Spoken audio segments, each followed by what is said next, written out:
Well, everybody, no new normal is finally dead, and the vaccine has been officially FDA approved. And I only got called a commie like 300 or 400 times. I think we can finally put this to rest. Oh no.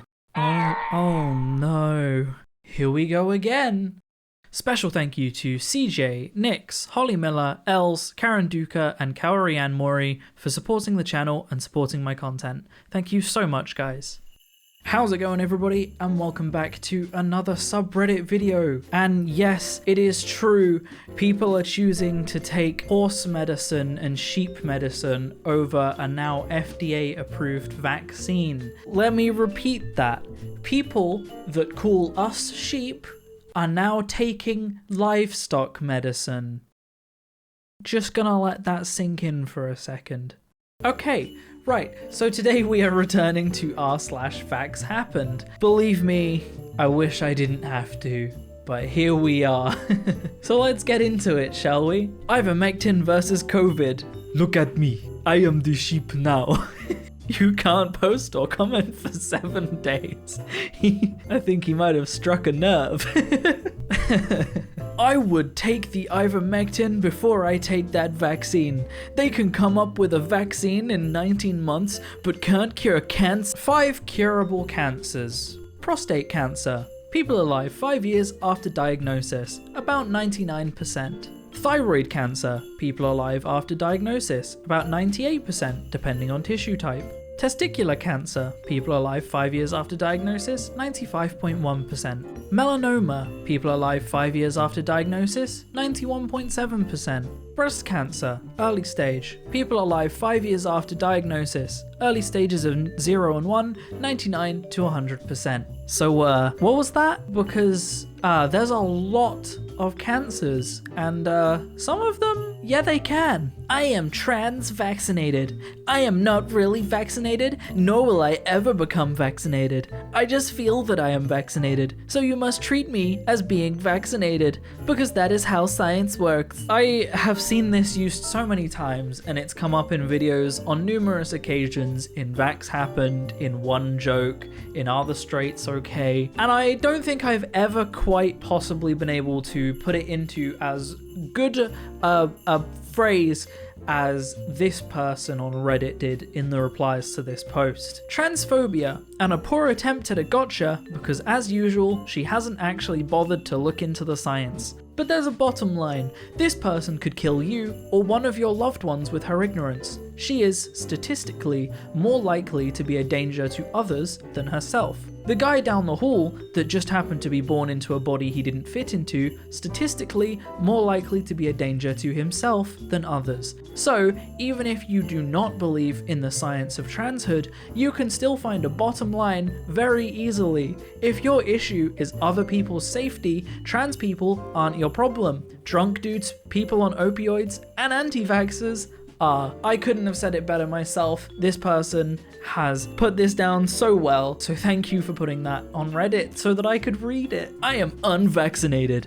I will probably become infected with COVID in the next year or two, if I haven't been already. Regardless of what happens, I will not regret my decision to refuse consent to COVID shots. It's the only way to get through it. We were meant to get sick. We were given immune systems for a reason. People need to stop destroying theirs. I've said a lot about Katie Clubs before, but doesn't just the amount of emojis she uses in her username really makes my butthole pucker, you know? But vaccines aren't destroying your immune system, they're enhancing it. They're not destroying it. You know how I know the vaccines aren't destroying my immune system? Because right now in America, hospitals are full, yet again stacked with people with COVID, and not one hospital in America is full of people with vaccines. So who's got the stronger immune systems here? The people dying from COVID or the people not dying from COVID? It's pretty easy to answer, isn't it? People who wanted it got it. People who didn't want it, didn't. End of story. Forcing it on people who don't want it is tyranny. No one's going to force you to get it. Businesses and schools, however, should be able to enforce who they serve based on vaccination status.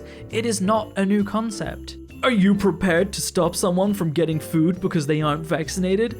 If so, prepare for the consequences, because that's the road you're on. I'm so scared. What's gonna happen? Some greasy anti-masker is gonna turn up to a shop, he's gonna be told to put a mask on, he's gonna refuse, he's gonna cause a scene, he's gonna put so much more effort into refusing to put on a mask than he ever would have from just wearing one. He might even assault people, he's gonna do various things that there are various videos on the internet of people doing, all because he refused to wear a mask for 5 minutes in Walmart. I am prepared for this future. This future is upon us, and it's just full of idiots, and they've accomplished nothing, and there's nothing to accomplish. The people with vaccination are the carriers and spreaders of this virus. Well, the hospital isn't full of vaccinated people, so join us or enjoy your ventilator. There's so much of like, oh, it's vaccinated people that are problem, it's vaccinated people that are spreading it, it's vaccinated people that are making unvaccinated people sick. And like, even if that's true, if you get vaccinated, that's not a risk to you. If everybody gets vaccinated, vaccinated people don't have unvaccinated people to spread it to, and no one else gets sick. It's really not a hard conclusion to find. The 36-year-old booster. Just one booster and I'll be safe for real this time. COVID survivor. Secretly thinks lockdowns are fun. Trust the science, TM. Doesn't even know what's in the vaccine. I'm gonna stop you there, okay? Name one single person currently taking ivermectin for COVID that has a single clue what's in it. Oh wait, seriously, if you ever encounter a single person that takes ivermectin, in public, mind you, because if it's on the internet, they'll Google it, right? They'll lie, they'll Google it, and then they'll copy paste it and go, see, I did know what's in it. If you ever come across one in public, ask them what's in it. They will not know. They will have no clue. Ask someone what's in their Coca-Cola they're drinking. They'll have no clue. Ask someone what's in the alcohol they drink. They'll have no clue. Ask someone what's in the chicken nuggets they buy. They'll have no clue. Is this really an issue now that it's something that's saving you from a global pandemic? Don't come at us pretending like you care what you're putting in your body when you are not a vegan that vets every single bit of food that goes into their body and every bit of drink and vets the very air they breathe, because you don't even know what you're breathing. If you live in a built-up area, guess what? The air you breathe is worse for you than the vaccines you put in your body. But you wouldn't know that if you're the kind of person refusing vaccines, because your research is memes like this that you find on Facebook, because the people with medical degrees, funnily enough, aren't anti-vax. And the people with medical degrees that are anti-vax are Andrew Wakefield. He did have a medical degree. He had his medical degree in the UK rescinded for opening a lawsuit about vaccines and being paid to lie about the results. That's the kind of person that anti-vaxxers follow. It would be funny if it wasn't terrifyingly insane. And to enhance that point, funny how that works, Florida Governor Ron DeSantis has been discouraging masking and downplaying COVID vaccines, the best, most effective way to protect people from COVID, and has instead suddenly started urging Floridians to use Regeneron's very expensive monoclonal antibody treatment after getting infected. You'll be amazed to learn that the second largest investor in Regeneron is Citadel Investment Group, whose billionaire CEO, Ken Griffin, just happens to be Ron DeSantis' #1 political donor. What an incredible coincidence. These people who love talking about how this is all about money and corruption, that talk up how amazing DeSantis, Florida's anti-tyranny guy is, but they'll refuse to acknowledge the fact that he's being paid off when there is a very safe, very free solution. Woman allegedly used forged vaccine card for Hawaii trip, but misspelled a word. Moderna. They can't even research how to spell Moderna. But you're gonna trust their research over someone that's dedicated years of their life to it. It's embarrassing. It's genuinely embarrassing. School photos, parental consent. School trips, parental consent. Someone else collecting your kids, parental consent. Trial vaccine with no long-term safety data, with death as a possible side effect. No parental consent needed. Where are you going that vaccines don't require parental consent for underage children? It's not happening in America. It's not happening in the UK. I guarantee it's probably not happening in Australia or New Zealand. This is written in English, so what? Which one? What? Where?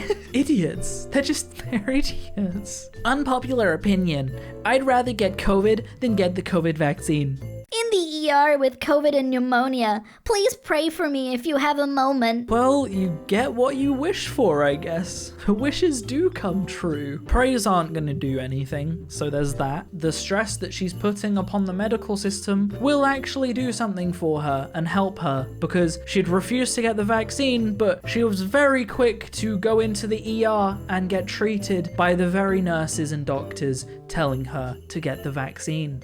So what's up with that? It's always one side of the argument until something happens, isn't it? If you're not gonna get vaccinated, fine, don't get vaccinated. However, if you get sick and like emergency need to go to the hospital sick, don't go to the hospital. You refuse the vaccine. Why would you put a stress on the healthcare system when you could have done something very easy and very free to not put a stress on that healthcare system? You don't deserve it. People are currently unable to get treated for gunshot wounds because the ER is backed up by people taking ivermectin. We are in the wrong timeline right now. So you could get sick from this, don't take it? Using that logic, you shouldn't take the vaccine.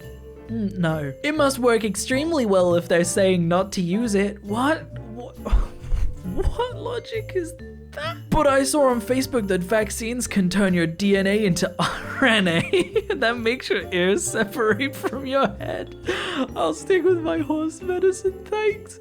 Maybe it'll help get rid of the worms in my brain. Oh, I think that one's satire, isn't it? But that's funny. That one's really funny. There must be something good about this drug, or they wouldn't be telling us not to take it. This would definitely curtail the big drug companies' profit. That's not... Doctors are saying it's bad, therefore it must be good. The FDA says that taking belladonna, a deadly poison, is bad for your health, so I think we should take it. It must be good for you. Actually, I was gonna make a joke about that, but FDA warns consumers about homeopathic teething products because they had belladonna in them. So they were actually taking deadly belladonna. So I just want to point out, this person said this would definitely curtail the big drug companies' profit. And I want to point out a very, very real flaw in that train of thought. Where do you think ivermectin comes from? It's not some small, home-owned, made-in-my-garage medicine. There's this thing called pharmaceutical companies that make it. So trust me, if they could sell it as a miracle cure for COVID, they would, because they could profit off of it. Because they make it. It's actually so dumb. It's so dumb. Anti-vaxxers who take horse dewormer ivermectin shall hereby be referred to as naysayers. I second this. We shall be calling them naysayers from this point onwards. Once again, US hospitals are filled to overwhelmed with people desperately ill with COVID-19. You know what's not happening? Not one US hospital is filled with people suffering side effects from the COVID vaccine. I believe I already made this point, but it really speaks for itself, doesn't it? Conservative radio host Mark Bernier, aka Mr. Anti-Vax, died from COVID. Unfortunately, I can't say that this is funny or he deserved it, because I'm not gonna wish death on people. However, it's very sad that someone who spent his much airtime literally endangering people, moving people away from vaccines, away from valid treatments, has died from the thing he's telling people that they shouldn't get treatment for. And the worst part is that the people that will actually be at risk of COVID-19 that he's made not get vaccines probably won't even change their point of view now that he's died from it. If anything, this will only further add to their conspiracies. And that's a real issue, and that's depressing. Even the death of an anti-vaxxer doesn't prove to people that they should take vaccines. It's depressing. And the final post. I'm going to start calling anti-vaccination people Antiva. That will really mess them up. So now we've got two things to call anti-vaxxers. The ones taking livestock medicine we can call naysayers, and the rest of them we can call Antiva. But I can't wait to see their reactions to being called Antiva. That's where I'm gonna end the video, guys. I hope you've enjoyed. If you want to support me in making more videos like this, then I have a Patreon in the description down below, or equally, you can click the join button to join the channel, which is also down below. It helps a lot more than you might realize, but I'm going to keep making videos regardless. Other than that, thank you so much for watching, guys, and I will see you in the next video. Peace out.